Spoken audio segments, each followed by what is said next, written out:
Hi everyone, it is Ruth Fudge, and I'm really pumped to do this video today because I don't know if you've been following me for a while, but you can tell I've kind of switched my point of view almost as a way to kind of symbolize this shift that's going to happen in 2020.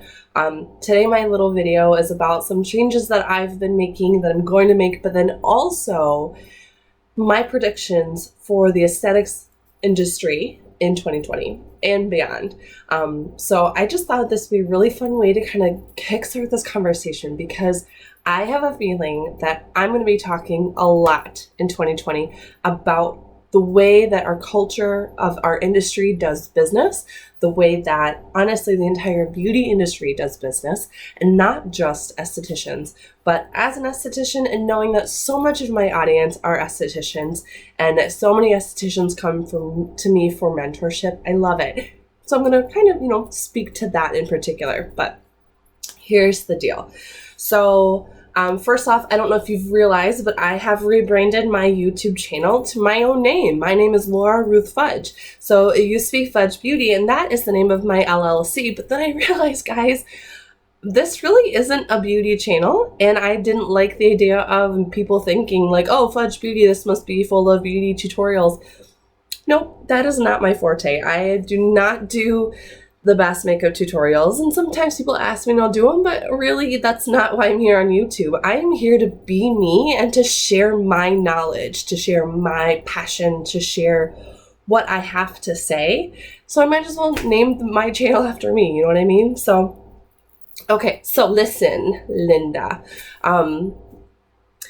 In 2020, these are my predictions, and a lot of them are basically pieces of empathetic beauty because truly that is what I foresee as the future of our industry, and I'm just here to tell you about it. So the first thing that I think is going to happen, and what I'm hoping is going to happen, is that more skincare brands are going to allow small beings like me, solo estheticians, small beings, to create their option to have commissions. So the reason I'm calling this out is because I already work for Lime Life by Alcone. If you follow me, you know that I talk about them all the time.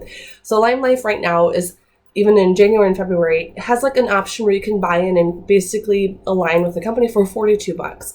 And I think it's phenomenal. And it's going to change later on in the year into something different. I don't know yet, but Lime Life has been such a beauty industry leader that I'm confident that there are going to be more options for the other brands, more brands coming out of the woodwork that are going to have a direct sales option. And when I'm saying direct sales, what I'm saying is that you, as the professional, will have the option to retail their product for a low, not having to do the thousands of dollars of buy-in.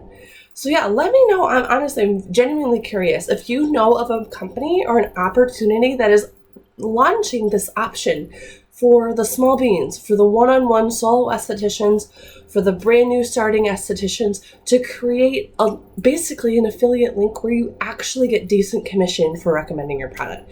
Because so often, raise your hand, comment below, do you give your friends and family skincare recommendations when they're across the country, or makeup recommendations when they're across the country, and you're sending them to other websites, you're sending them to big box brick and mortar stores, and you're not making a dime? And I'm incredibly passionate that more people, we need to make the money that we're due, because when we recommend product, we should get a cut.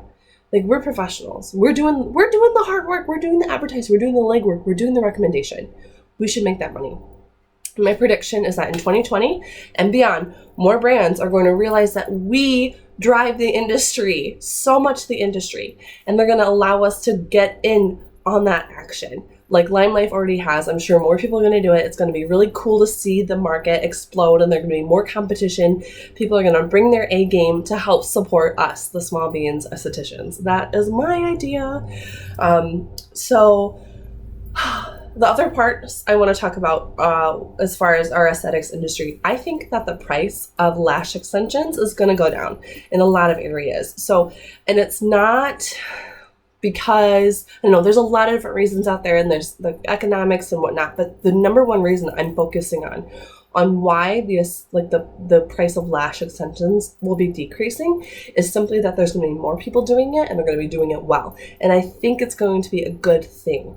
So the reason I think it's going to be a good thing is that if the service is going to be so much more popular that people are going to see, they're going to seek it out more frequently. They're going to be a larger pool of clients available who are going to seek out this service.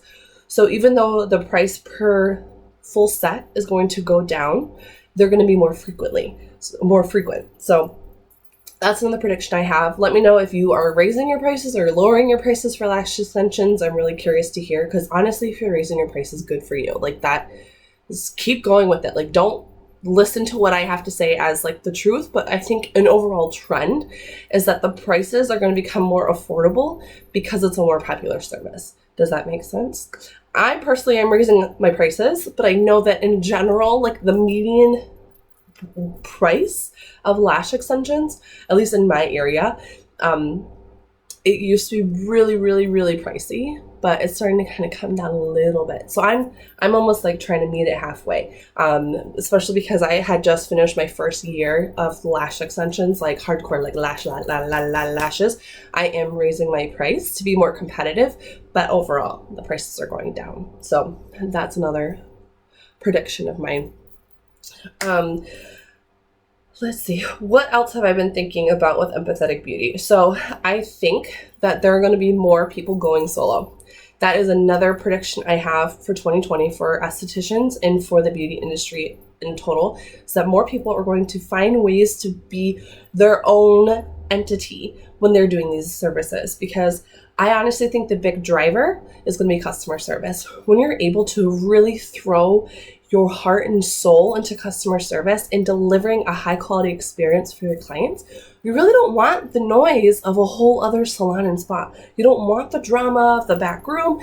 You don't want to have that negative, I don't know, the concern that your receptionist is going to answer the phone in a bad mood and piss off your client, and then you would have to deal with that. Like, my prediction is that more people are going to go solo. So comment below if you feel like you are thinking about going solo. Comment to me if you notice that in your area there are more, single owner spaces going up, like the Sola Salon Studios or the My Salon Studios. Like, let me know if that's happening in your area, if you see that trend happening. And then also, if you are leaving your place to go solo, I want to know why. Like, why do you want to go solo? I'm genuinely curious. And if you haven't checked, I have a bunch of videos about my experience going solo, my personal experience why, and then also the practical steps I took. I will put those links in the comments. So this is a big shift happening. And I think, like I said, at the root of it all is empathetic beauty. The idea that we create these one-on-one relationships, that we lean into the value that we have and know that we can best help people when we are our best. So there's so much happening, guys. So I am creating a new YouTube channel for Empathetic Beauty in particular. I'm hoping to do some interviews. I'm hoping to really talk very specifically about what empathetic beauty is and what it is not, and how this whole industry is going to be shifted by empathetic beauty. Perhaps that is another prediction I am making for 2020, is that this is the start of empathetic beauty genuinely changing our industry, challenging people's views about how they do business and how they relate to their clientele, and who they see and who they don't see, and who they're representing in their advertising, and who they're including, and who they're caring for, and how they're caring for people, if they're using messages of shame or if they're using messages of abundance. It's a really big deal, guys. So please pay attention to your words and how you communicate with your clients and how you communicate with the people that you want in the door. My prediction is that people are going to lean into being themselves so much more in business as an esthetician, but also your clients are not going to tolerate having relationships with beauty professionals who shame them. They're going to say, fuck that. They're going to say, no, I want somebody who sees me and loves me for me and helps me do what I need to do the way I want to do it. They're not going to tolerate professionals who are like, I'm the professional, and if you don't like what I do, then you have bad taste. They're not going to take that anymore. They're going to say, peace out. I'm finding someone who is ready to listen to me and what I need and what I want. And I'm going to find them, and they're going to treat me well, and I'm going to pay them their full price because I want them. They want the relationship more than they want the results, truly. So I'm sure I got a lot more to say, but I feel like I've said a lot already. So I'm going to kind of stop there. But thanks for tuning in. I hope this was helpful. Please, if I said anything you want to argue with me about, say it in the comments. I am so ready to talk about this. Let's make this happen in 2020. So yeah, have a fantastic day. Happy New Year. I currently am in here on New Year's Day because first off, I don't drink, so I'm not hungover. But second off, my kids have been driving me crazy over Christmas break, over holiday break. So I am getting some time in for myself and my business. My husband has my children today. So yeah. Thanks for watching. I will talk to y'all soon, I'm sure. Bye.